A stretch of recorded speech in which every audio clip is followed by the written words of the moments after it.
प्यारे बच्चों, 7वीं कक्षा के गणित के पहले चैप्टर पूर्णांक के 5वें लेक्चर में आपका स्वागत है। इसके पहले वाले लेक्चर में हम लोगों ने पूर्णांक संख्याओं को कैसे जोड़ा जाएगा, कैसे घटाया जाएगा, फिर इससे संबंधित प्रश्नावली 1.1 को हम लोगों ने पूरा सॉल्व किया था।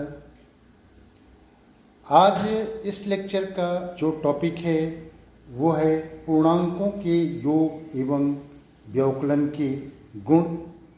इसके अंतर्गत ये पहला योग के अंतर्गत समृद्ध, दूसरा है व्यवकलन के अंतर्गत समृद्ध, फिर तीसरा है क्रम विनिमय गुण, चौथा है साहचर्य गुण और पांचवा है योज्य तत्समक। फिर इससे संबंधित कुछ प्रैक्टिस से संबंधित सवाल भी हम लोग करेंगे और उदाहरण भी करने का प्रयास करेंगे। तो चलिए चलते हैं, ये आज के टॉपिक को शुरू करते हैं, पूर्णांकों के योग एवं व्यवकलन के गुण। इसमें पहला है योग के अंतर्गत समृद्ध। तो थोड़ा सा आप लोग याद कीजिए, कक्षा 6 में ये पूर्ण संख्याओं के अंतर्गत हम लोगों ने देखा था कि योग के अंतर्गत पूर्ण संख्याओं में क्या होता है, योग के अंतर्गत समृद्ध होता है। समृद्ध का मतलब क्या हुआ कि अगर इस समूह में से कोई भी दो संख्या हम लें और उनको जोड़ें तो वह जोड़ भी क्या आएगा, इसी समूह में अगर आ जाता है तो इसका मतलब क्या हुआ, योग के अंतर्गत समृद्ध होगा। तो इस चीज़ को हम लोगों ने देखा था कक्षा 6 में, और फिर उसी चीज़ को, उसी नियम को फिर यहाँ पे पूर्णांक के समूह में हम ये चेक करें कि क्या ये पूर्णांक योग के अंतर्गत समृद्ध है कि नहीं है। तो अब इसमें से कोई भी अगर हम दो संख्या लें पूर्णांकों में से, जैसे अगर मान लेते हैं हम -4 लेते हैं और फिर +5 लेते हैं 5, तो इसको जोड़ेंगे तो जोड़ आपको अच्छी तरह से आता होगा। ये -4 और प्लस ये 5 हो जाएगा। तो -4 + 5 एक ऋणात्मक और एक धनात्मक, तो फिर ये घटेगा। बड़े वाले में से छोटे वाले को घटाएंगे तो फिर ये कितना हो जाएगा, 1, और बड़े वाले के साथ चिन्ह प्लस है तो ये +1 होगा। तो आप ये देखिए कि 1 क्या है, एक पूर्णांक संख्याओं के समूह में मिल रहा है, यानी कि यह एक आपका पूर्णांक है। ठीक है। इसी तरह से कोई और आप पूर्णांक संख्या लीजिए। मान लीजिए इधर कोई संख्या -36 आ रही है और इधर से कोई एक धनात्मक ले लीजिए, ये सपोज कर लीजिए 25। तो अब इसको जोड़िए और जोड़ देखिए कि पूर्णांक आ रहा है कि नहीं। तो यहाँ पे ये कितना हो जाएगा, -36 और +25। अब यहाँ पे एक ऋणात्मक और एक धनात्मक, तो इसका मतलब क्या होगा, घटेगा। तो बड़ी वाली में से छोटी वाली संख्या को घटाते हैं तो ये हो जाएगा, 6 में से 5 घटेगा आपका 1 होगा, और 3 में से 2 घटेगा 1 होगा।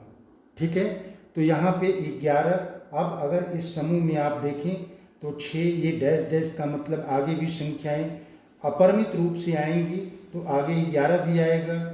इसका मतलब क्या हुआ कि ये पूर्णांक हुआ। ठीक है। तो यहाँ हम देख रहे हैं कि पूर्णांक संख्याओं के समूह से कोई भी अगर दो संख्या लेकर के हम जोड़ रहे हैं तो जोड़ हमको पूर्णांक संख्या ही प्राप्त हो रहा है। तो यहाँ से कंक्लूजन क्या हुआ कि क्योंकि पूर्णांक का योग एक पूर्णांक है, इसलिए पूर्णांक योग के अंतर्गत समृद्ध होता है। तो क्योंकि पूर्णांक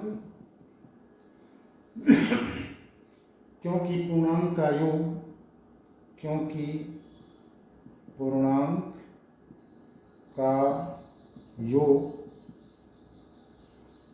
एक पूर्णांक है, एक पूर्णांक होता है, अतः पूर्णांक योग के अंतर्गत समृद्ध है। अतः पूर्णांक योग के अंतर्गत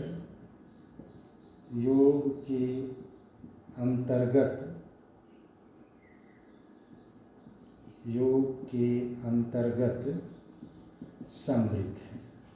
ठीक है, समृद्ध।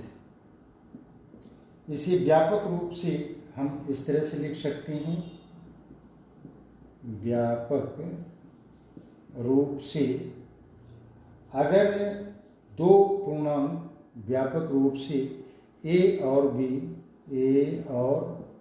b दो पूर्णांक हों तो a प्लस b भी एक पूर्णांक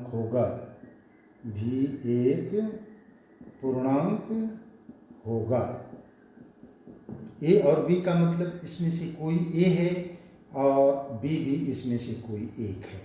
ठीक है, तो यहाँ पे हम लोगों ने देखा कि पूर्णांक योग के अंतर्गत समृद्ध होता है। अब इसकी दूसरी प्रॉपर्टी हम लोग देखते हैं कि व्यवकलन के अंतर्गत ये समृद्ध है कि नहीं है।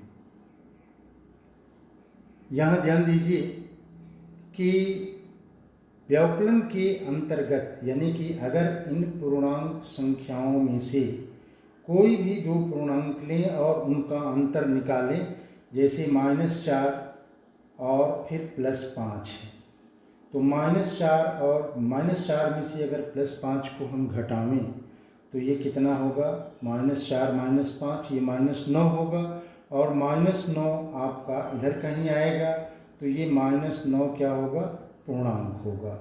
फिर इसी तरह से -36 है, इस -36 में से 25 को हम घटावें, इसका अंतर निकालें तो ये -36 -25, अब ये देखिए दोनों ऋणात्मक है इसलिए दोनों संख्याएं क्या होंगी, जुट जाएंगी और चिन्ह ऋणात्मक का हो जाएगा क्योंकि ऋण चिन्ह है। तो 6 5 11, 3 2 5 और 5 और 1 कितना हो जाएगा, 6। ये 6 5 11 1 होगा और 3 2 5 और 1 6, ये आपका -61 होगा और -61 यहाँ पे इधर कहीं आगे आएगा, यानी कि पूर्णांक संख्याओं के समूह में ही है। तो इसका मतलब क्या हुआ, हम यहाँ क्या देख रहे हैं कि पूर्णांक का अंतर एक पूर्णांक है, पूर्णांक होता है, तो पूर्णांक का अंतर एक पूर्णांक होता है, अतः पूर्णांक अंतर यानी कि व्यवकलन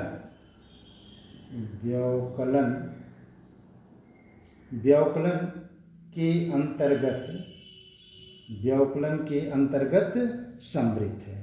और इसी व्यापक रूप से हम लिख सकते हैं कि a और b अगर दो पूर्णांक है तो a माइनस b भी क्या होगा, एक पूर्णांक होगा। लेकिन आप याद कीजिए कक्षा 6 में पूर्ण संख्याओं को आपने देखा था कि योग के अंतर्गत तो ये पूर्ण संख्याएं समृद्ध थीं लेकिन व्यवकलन के अंतर्गत समृद्ध नहीं थीं।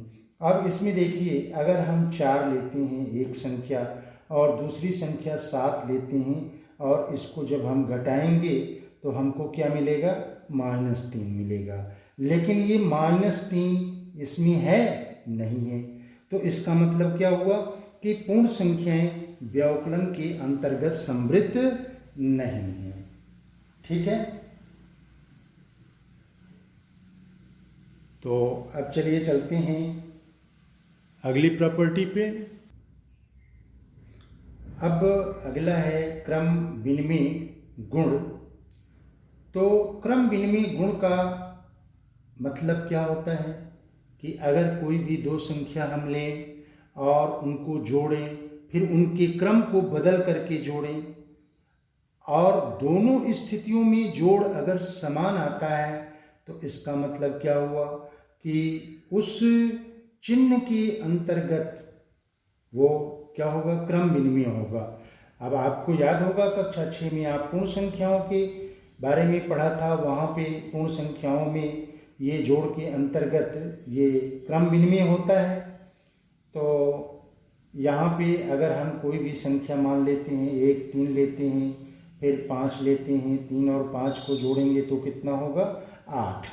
अब फिर इसके क्रम को बदल दें। क्रम को बदलने का मतलब कि 3 के स्थान पर 5 रखें और 5 के स्थान पर 3 रखें, फिर जोड़ें तो 5 धन 3 बराबर कितना हो जाएगा, 8। यानी कि दोनों स्थितियों में जोड़ क्या आ रहा है, समान हो रहा है। इसका मतलब क्या हुआ कि योग के अंतर्गत या जो पूर्ण संख्याएं हैं वो क्या हैं, क्रम विनिमय हैं। ठीक है। तो अब यहाँ पे इसी चीज को हम लोग यहाँ पे चेक करेंगे कि क्या पूर्णांक संख्याओं में भी क्रम विनिमय नियम का गुण अप्लाई होता है, लागू होता है। तो इसके लिए भी हम वही क्रिया करेंगे कि इसमें से कोई भी दो संख्या हम चूज करेंगे। कोई भी दो संख्या आप लीजिए, मान लेते हैं यहाँ से हमने 6 ले लिया, फिर इधर से कोई संख्या ले लें, -4 ले लिए। ठीक है। अब इसको जब हम जोड़ेंगे तो 6, ये प्लस और माइनस से विपरीत चिन्ह होता है तो फिर माइनस हो जाता है। तो -4 ये बराबर कितना हो गया, 6 में से 4 घटेगा कितना होगा, 6 में से 4 घटेगा तो ये 2 हो जाएगा। ठीक है। अब इसके क्रम को बदल दें तो -4 और +6, तो ये बराबर हो जाएगा -4 + 6। अब दोनों विपरीत चिन्ह हैं तो विपरीत चिन्ह है तो घटेगा, तो बड़े वाले में से छोटा वाला घटेगा, 6 में से 4 घटेगा, 2 बड़े वाले के साथ चिन्ह 2 है, धन है, तो यहाँ पर भी 2 हो गया। तो यहाँ हम क्या देख रहे हैं कि अगर इनके क्रम को बदल दे रहे हैं और बदल करके जोड़ रहे हैं तो इनके मान में कोई अंतर नहीं आ रहा है। और भी अगर आप चाहें तो एग्जाम्पल ले सकते हैं। सपोज कर लीजिए कि एक पूर्णांक है -8 और दूसरा पूर्णांक है -9। अब इसको जोड़िए तो -8, ये प्लस माइनस है तो माइनस हो जाएगा 9, और ये कितना होगा, जब दोनों समान चिन्ह होते हैं तो संख्याएं जुट जाती हैं, तो 8 और 9 कितना होगा, 17 हो जाएगा, और ऋण का चिन्ह यहाँ लगा देंगे। अब इसके क्रम को बदल दें तो -9 और धन -8, फिर यहाँ पे होगा -9 -8, फिर यहाँ भी हमको -17 ही मिला। तो यहाँ से क्या कंक्लूजन निकला, ये कि अगर हम क्रम को बदल दे रहे हैं तो उनका योग नहीं बदल रहा है।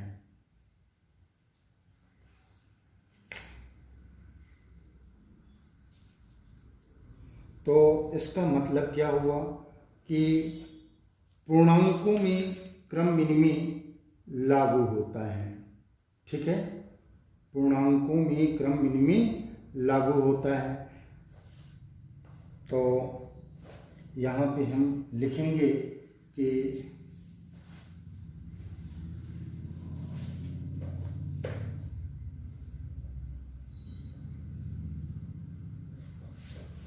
क्योंकि क्रम बदलने पर इसके मान में कोई परिवर्तन नहीं हो रहा है जोड़ने पर, तो क्योंकि पूर्णांकों का क्रम बदलने पर उनका योग नहीं बदलता है, यहाँ पे अभी आप लोगों ने देखा। तो इसका मतलब क्या हुआ कि अतः योग पूर्णांकों के लिए क्रम विनिमय होता है। ठीक है। लेकिन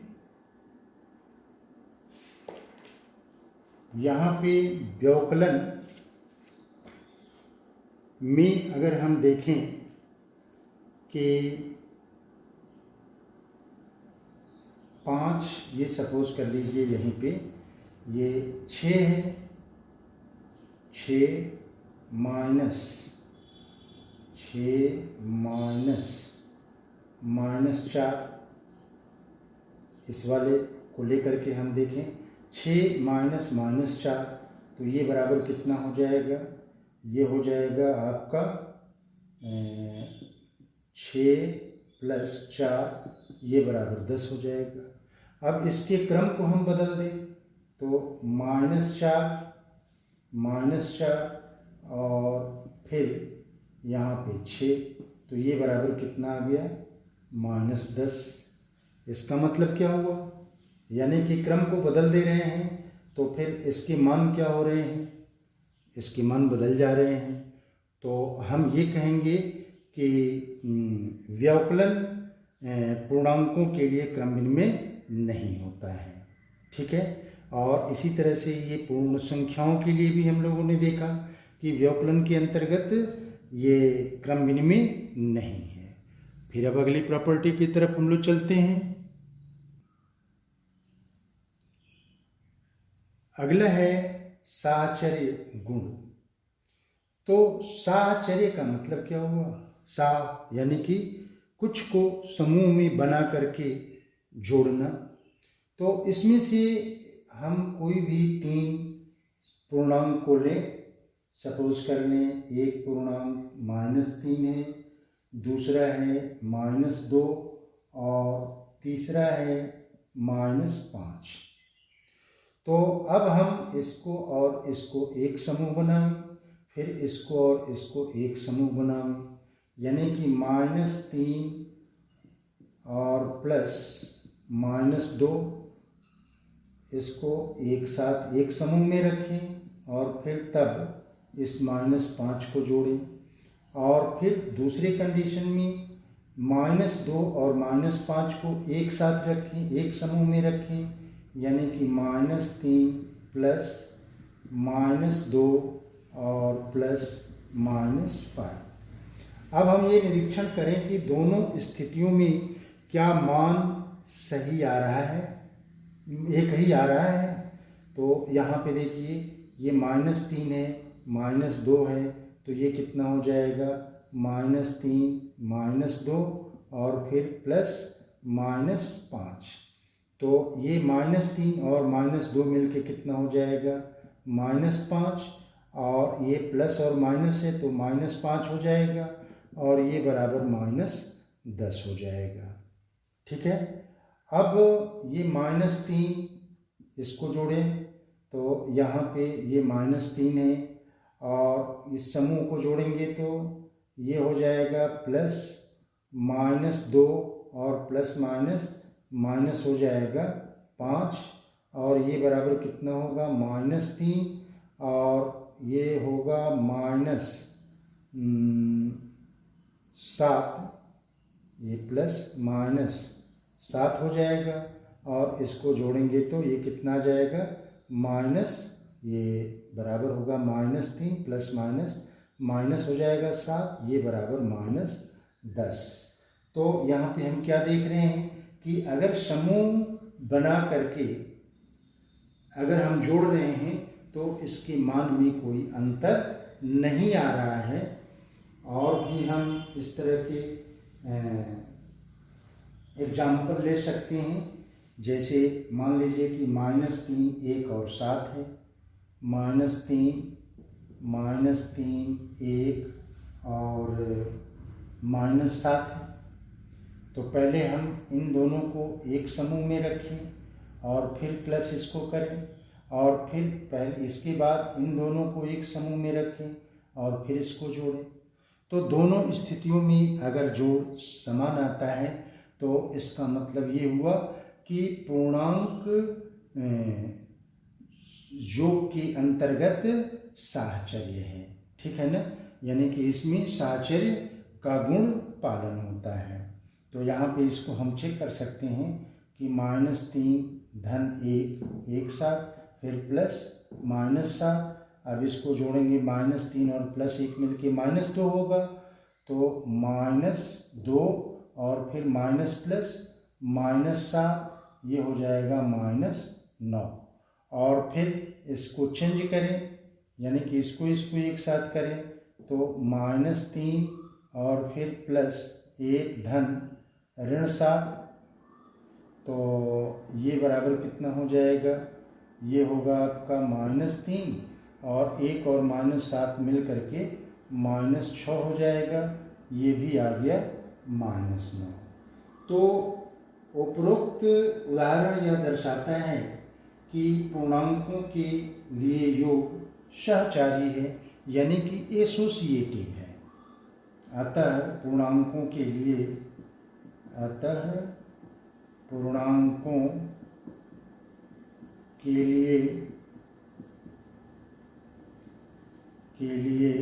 योग सहचारी है। सहचारी का मतलब एसोसिएटिव होता है। ठीक है।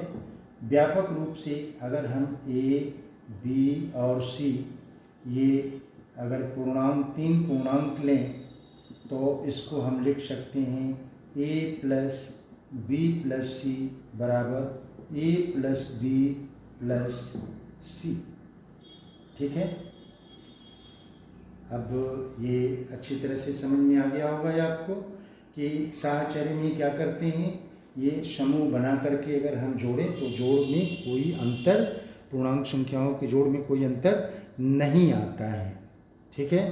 तो इसका मतलब कि पूर्णांकों के लिए योग सहचारी होता है, यानी कि एसोसिएटिव होता है। ठीक है। अब अगली प्रॉपर्टी की तरफ चलें। अगला है योज्य तत्समक। आप थोड़ा सा याद करिए कक्षा 6 में ये अगर किसी भी पूर्ण संख्या को हम 0 में जोड़ते थे तो हमें वही पूर्ण संख्या प्राप्त होती थी। जैसे 5 में अगर हमने 0 को जोड़ा तो 5 मिला, 4 में 0 को जोड़ेंगे तो 4 मिलेगा। तो हम ये कहते थे कि पूर्ण संख्याओं के लिए 0 एक क्या है, योज्य तत्समक है। योज्य तत्समक है। ठीक है। अब यहाँ पे हम ये देखेंगे कि क्या पूर्णांक संख्याओं का योज्य तत्समक भी कुछ है। तो यहाँ पे ध्यान दीजिए कि अगर हम एक एग्जाम्पल लें कि -8 + 0 तो हमको क्या मिलेगा, -8 ही मिलेगा। फिर दूसरा एग्जाम्पल अगर लें कि -23 + 0 तो क्या मिलेगा हमको, -23 ही मिलेगा। ठीक है। अब अगर मान लीजिए कि यहाँ पे -61 है, इसमें हम 0 जोड़ें तो हमको -61 ही मिलेगा।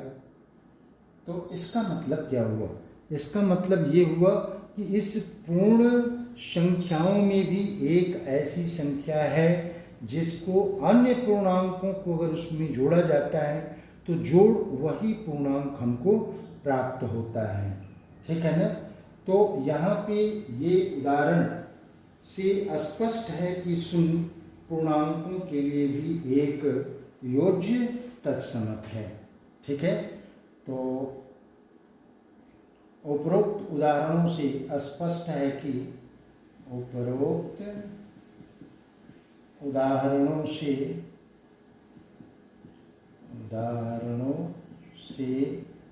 स्पष्ट है कि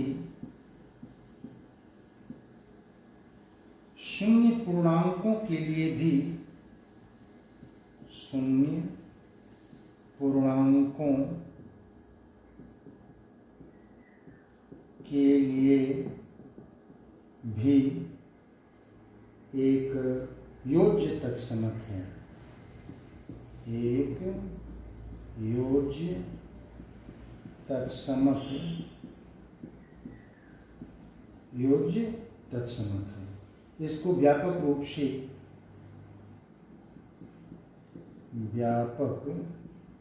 रूप से किसी भी पूर्णांक a के लिए, किसी भी पूर्णांक a के लिए, कोई भी इसमें से पूर्णांक ए अगर हो तो ये ए प्लस 0 बराबर 0 प्लस ए, ये बराबर ए होगा। ठीक है, जहाँ ए क्या है, पूर्णांक है। ठीक है, तो ये भी समझ में आ गया होगा ये आपको।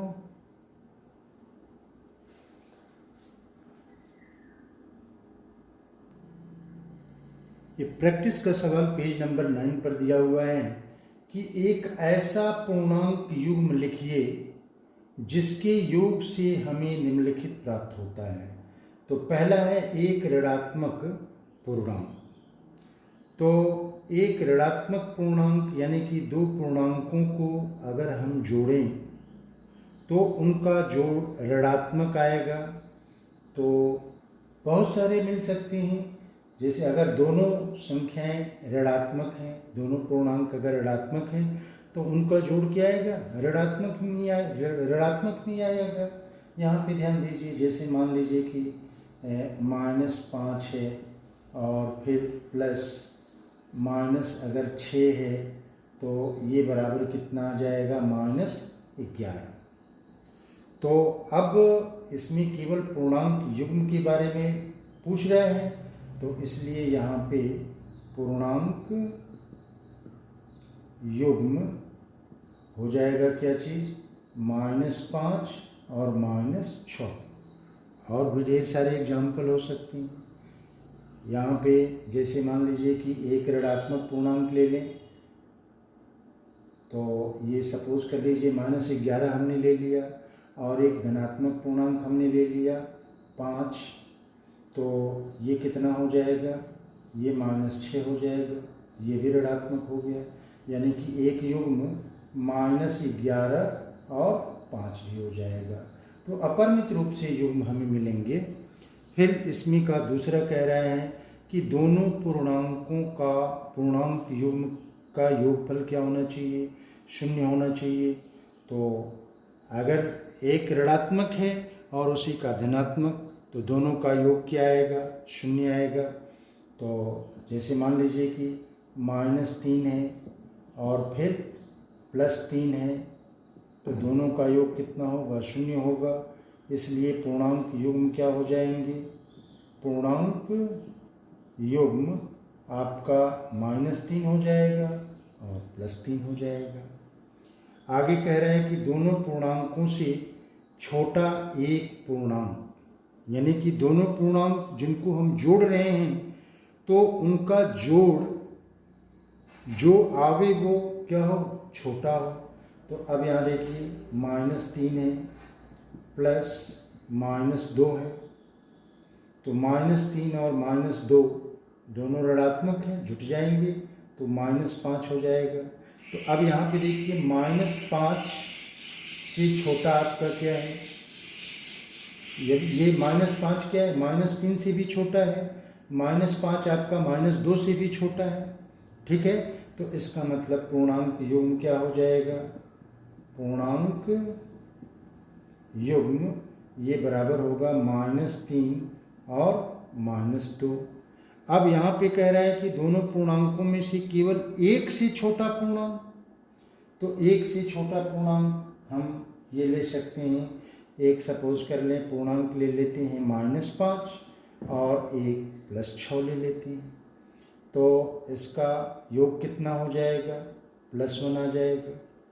तो अब यहाँ पे ध्यान दीजिए कि दोनों पूर्णांकों में से केवल एक से छोटा पूर्णांक, तो केवल एक से छोटा पूर्णांक, अब यहाँ 6 है तो 6 से ये क्या है, छोटा है, लेकिन -5 से क्या है, बड़ा है। तो ये युग्म हो जाएगा पूर्णांक युग्म हो जाएगा -5, 6। अगर आप चाहें तो ढेर सारे अपरिमित रूप से युग्म मिल सकते हैं। ठीक है,